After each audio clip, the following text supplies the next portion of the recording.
ஆக்சுவலாக இப்போ நான் வந்து அப்பயே ஒரு துண்டு போட்டேன், இங்கே நிறைய பேர் துண்டு போட்டிருக்கிறாங்க.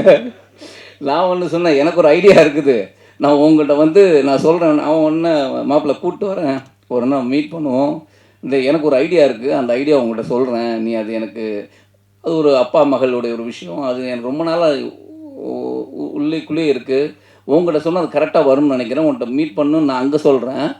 இங்கே வந்து பார்த்தா தயாரிப்பாளர் ரெடியாக இருக்காரு, எல்லாரும் நம்ம இயக்குனர் அவர் ரெடியாக இருக்கார், ஏன் போட ப்ரொடக்ஷனில் பண்ணலாம் அப்படின்னு. இல்லை ஒரு சந்தோஷம், ஒரு விஷயம் வந்து அவங்க ஒரு ஷார்ட் ஃபிலிம் மூலமாக இத்தனை பேர் வெறும் போட்டி போடுற அளவுக்கு ஒரு விஷயம் இருக்குன்னா அது அவ்வளோ அழகாக ரொம்ப அற்புதமாக பண்ணியிருக்கேன். பியூட்டிஃபுல். இதுக்கு மேலே அதுக்கு வார்த்தையே இல்லை. அப்புறம் இதில் ஆக்ட் பண்ண 2 பேருமேங்க, ஐயோ நான் அவங்க இப்போ சொல்ல அப்போயே பார்த்தவொன்னே கேட்டேன் அவங்க யார் அப்படின்னு. ஏன்னா 2 பேருமே ரொம்ப பிரமாதமாக பண்ணியிருந்தீங்க. ஐயோ எக்ஸ்ட்ரானரி பர்ஃபார்மன்ஸ்.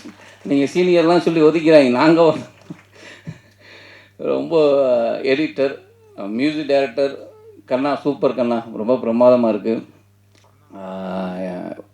அப்புறம் ஆக்சுவலாக கேமராமேனை பற்றி நான் பேசணுன்னு இருந்தேன். இதை வந்து